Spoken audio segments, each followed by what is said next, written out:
Hello, my friends. We are back again for another powerlifting video. We are about 4 weeks out from our meet, and what we're going to go over today is an upper body accessory day. I have 2 accessory days in my program right now. We have an upper and we have a lower, and when you're scheduling your accessory days, you don't necessarily need to have an upper and lower. You can actually have 2 full body or mixed days, but with the structure of my programming this time around, this was just the best way to split things up for me. So the first movement that we're going to get into is the bent over barbell row. I haven't really done these in a while. I have done the pen lay rows, which are more strength based. The difference between the pen lay row and the bent over barbell rows is really just the difference of a dead stop. With the pen lay rows, you have a dead stop at the bottom versus with these barbell rows, there is no dead stop. So it creates more time under tension and therefore is a little bit better for building muscle or better for hypertrophy, whereas the pen lay rows are really beneficial for strength. The reason I have this in my program is because it's going to help create a stronger base and a stronger core overall for more stable lifts as well. So this really transfers over to strength on all of the lifts. Someone did ask this in one of my last videos if I would consider back movements a top priority for powerlifters, and the reason I think they asked this was because I mentioned that strong athletes have strong backs, and while having a strong back is very, very important, it doesn't necessarily mean it's more important than doing something like a squat, bench, and deadlift, which has direct transfer over to your competition lifts. So I would definitely say it is important that you incorporate back movements in, but it is really individual to the lifter on how much back volume you should have and how much you should incorporate. I just have 1 or 2 back movements this cycle and that's it. Whereas with quads and hamstrings, you'll see higher training volume than you will with back movements. It's just important that you don't forget these other muscle groups that are important for lifting. Now we are going to get into the banded barbell overhead press. I'm showing you right here how I actually set up the banded barbell overhead press. This is also how you will set up the barbell banded squats. So you have those 2 pins. You're just going to set them up wherever you're going to stand. So because I'm doing an overhead press, I'm standing relatively close to where I'm going to rack the weight. With squats, you'll see the pins will be set back just a little bit more. And you just basically loop your band around the pins, bring one end through one of the other ends, and then wrap that all the way up to the top of the barbell. And it's really just as simple as that. What the band actually does is it creates the strongest tension towards the lockout right at the top there. I'm really just working on being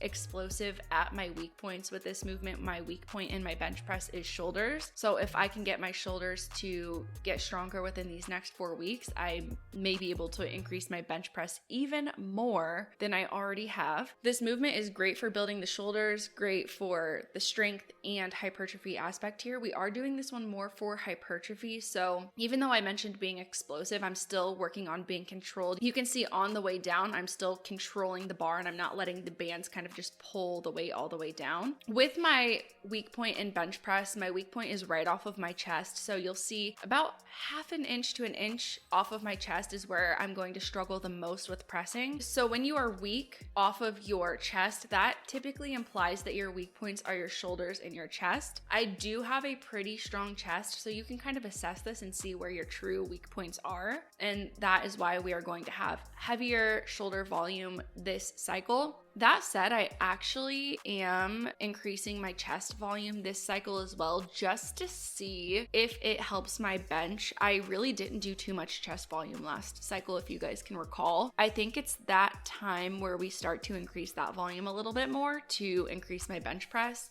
All right, we are going to move into dumbbell chest flies next, and we're just utilizing this movement mostly to isolate my chest. Like I said, I haven't really done a wide variety of chest accessories in quite some time. I'll sprinkle them in here and there, but overall my chest volume outside of bench press is relatively low. So we're slightly increasing it this time. And one of the movements we're utilizing is the chest flies. I'm just personally going down as low as I can to where I am comfortable. So you'll get to a certain point when you're doing this where you'll start to feel your body just resisting against going down any further. So just listen to your body, make sure that you have control over the dumbbells throughout this entire movement. And this is just one of those movements that will help transfer over to my bench press, getting me a stronger bench by being able to isolate my chest. We're gonna go ahead and move on next to single arm explosive cable chest presses. This movement is helping me to train that explosiveness from the bottom and really help work on my speed in my bench press. Now,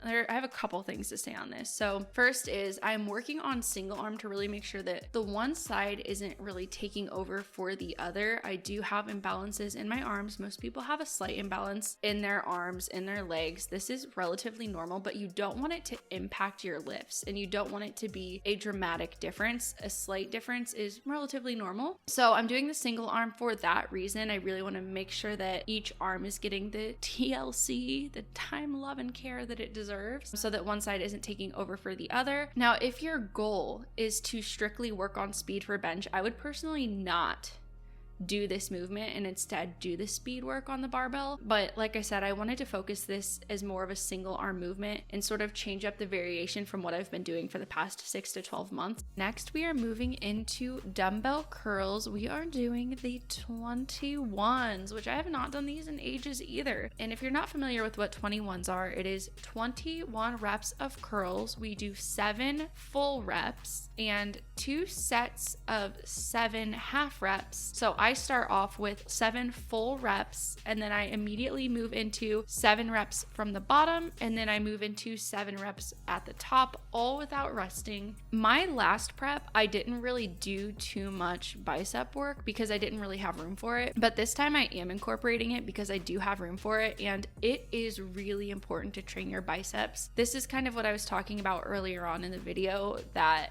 it doesn't have a specific direct transfer over, but it is really important for a couple of reasons. The first reason is it's great for having that transfer over to your bench and squat. They both help with bar stability. And then the other reason that this movement is very important, not this specific movement, but bicep work, and that is because it is important for injury prevention and overall stability in your joints. So although training biceps isn't usually as beneficial as doing something like a squat variation, a bench variation, a deadlift variation, it is really important to make sure that you're not risking having major imbalances between your joints. So with bench press, we train our triceps a lot because that has that specific direct transfer over to your bench. But the issue is if you have one muscle, so one side of a joint stronger than the other, meaning your triceps are stronger than your biceps, then you're actually risking having a weaker bench because you are decreasing your force production. When you have muscle imbalances, you decrease your force production. We want to have more force and more power. So if we limit that force, we are limiting our strength and we are also risking injury. So it is really important that we do train our biceps, even though it's not the most important lift. It's probably one of the movements that you can do at the end of the workout because it's not a top priority, but it is still a priority to incorporate in your training. You can do them more frequently during your off season. We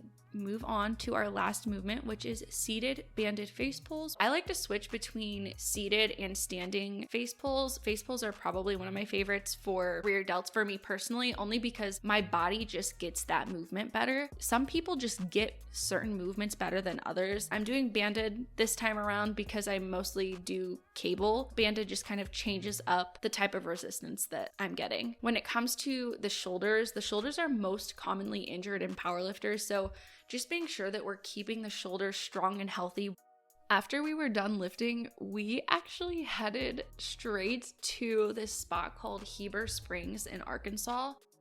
All right, we just finished from the gym and now I have my bikini. Oh, you can't even see my cute white shoes.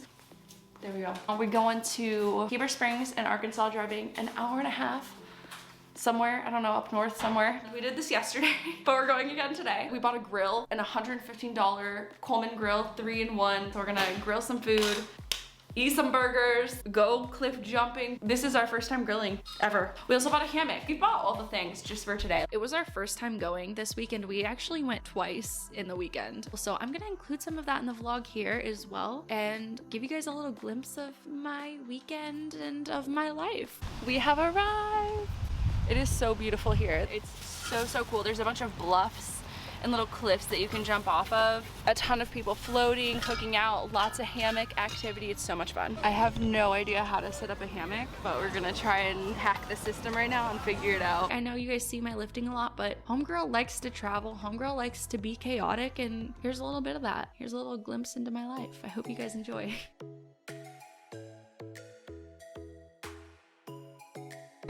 Gotta take care of the skin. Oh!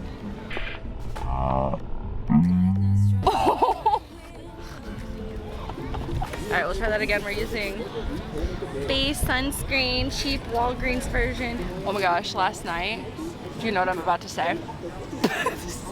Do you know what I'm about to say? Wait, say it.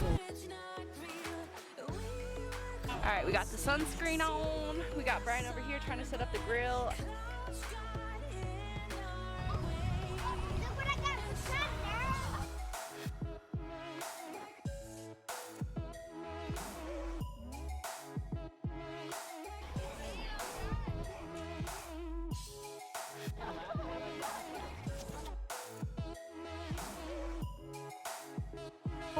Hold it like this with your hand. There you go. No. Hold it like this. Yeah, oh yeah, and then you get wider range and more people. We're on our way to get me a new pool floaty because homegirl accidentally broke her pool float. Bumped into a rock. I bumped into a rock and then I started sinking in the water and panicking. Well, I felt like I was swimming super slow too, but you know, you do kind of move slow in the water. Running in the water is how I run in my dreams. Survived. That's how running in the water is like running in your nightmare. So we didn't end up getting a new pool float. We got a life jacket. I don't know. I thought it would be beneficial for cliff jumping, you know, because like then I can jump with it. Yeah. Brian and I have matching pink and blue sparkly floaties, so I'm gonna have to get a new one. So instead of buying a new pool float, since I'm gonna get a new pink one anyways, I got a life jacket. Yeah. Oh, and this will be good for when I'm jet skiing.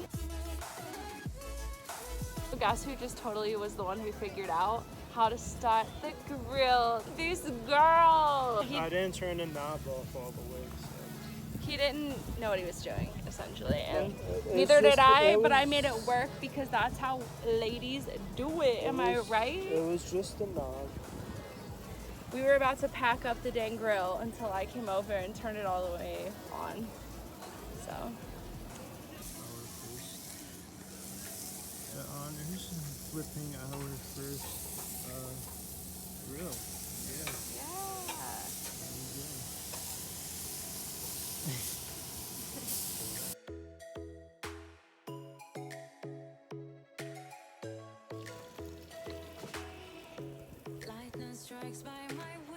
We made some little shrooms. I don't know what's in here. Cheese. Spinach. You were about to do that without cheersing me? That's illegal. Cheese and some spices. Cheers, Beebs. Ooh. That was really good. Spinach, cheese. What else was in there? Like peppers. It was really good.